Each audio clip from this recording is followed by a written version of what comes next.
Welcome. Today I'm going to present some work looking at whether the proportion of heart attack patients that received a pre-hospital 12-lead electrocardiogram has changed over time. This work is a part of the PHECG-2 study, which itself is a follow-up to work published by Quinn et al. In 2014. In the original paper, the team looked at data from 2005 to 2009, and they reported that patients receiving a pre-hospital 12-lead electrocardiogram had improved mortality outcomes.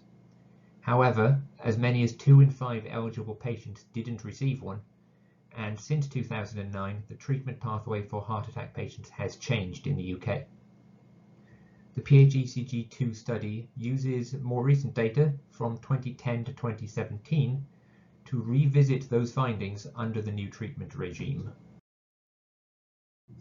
PHECG-2 is split into 4 work packages, based around specific research questions and the data sources used to answer those questions.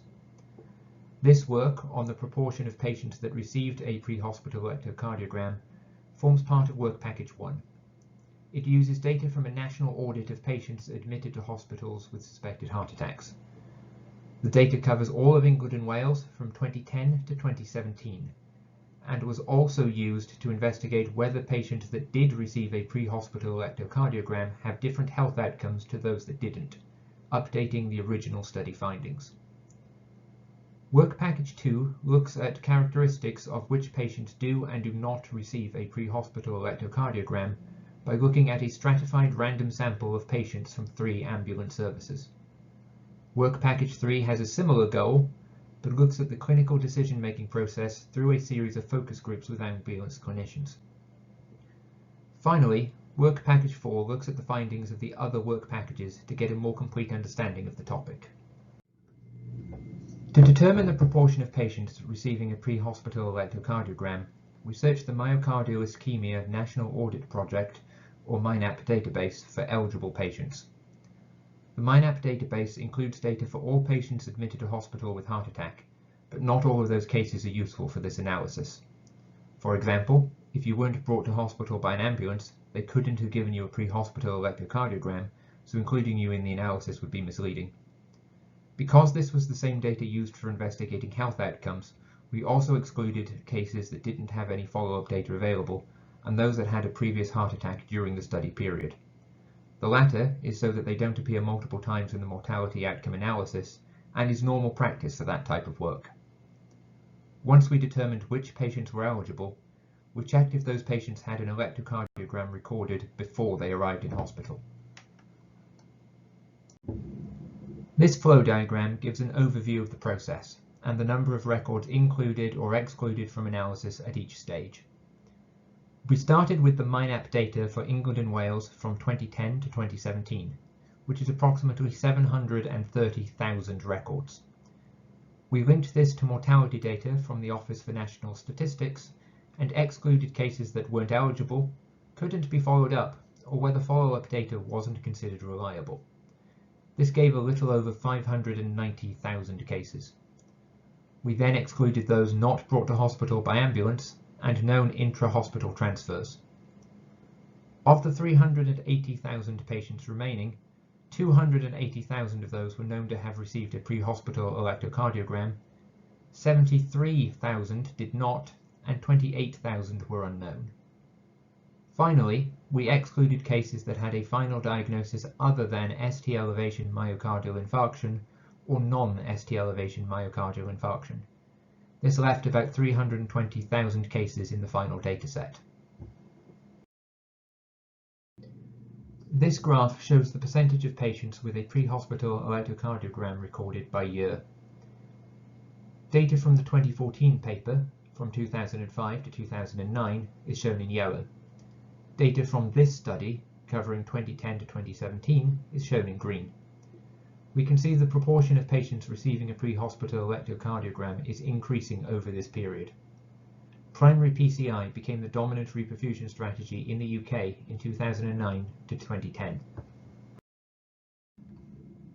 If we look at individual ambulance services over the period of 2010 to 2017, we can see the same broad picture. There is a lot of variability between ambulance services. Some services are increasing the proportion of 12-lead electrocardiograms recorded faster than others. Sometimes you can see a dip or a rapid increase in the proportion of recorded electrocardiograms. For example, if you look at the yellow line corresponding to region 4 between 2016 and 2017. But on the whole, none of them are doing anything visibly different. None of them appear to be in decline, for example. To summarize the key findings, the proportion of patients that received a pre-hospital electrocardiogram has changed from 74% in 2010 to 85% in 2017, which gives an average increase of 1.4 percentage points year on year. If we include the results from the previous study by Quinn et al. In 2014, then the proportion of patients that receive a pre-hospital electrocardiogram has increased from 51% in 2005 to 85% in 2017, which gives an average increase of 2.1 percentage points year on year. However, it should be noted that that includes a 10 percentage point jump from 2009 to 2010. There is variation between ambulance services, but none of them are doing anything visibly different to the overall trend. So, we can conclude that the proportion of patients that received a pre-hospital electrocardiogram has increased during the primary PCI era. However, 1 in 5 patients still do not receive one. The previous study in 2014 found that receiving a pre-hospital electrocardiogram improves patient mortality, so it is very important to understand why they might not be recorded for those patients. This is a large part of work packages 2 and 3 of the PHECG2 study. This work is not without its limitations. MINAP data entry is performed by hospitals rather than ambulance services, so the MINAP data might not accurately reflect what's actually happening on scene.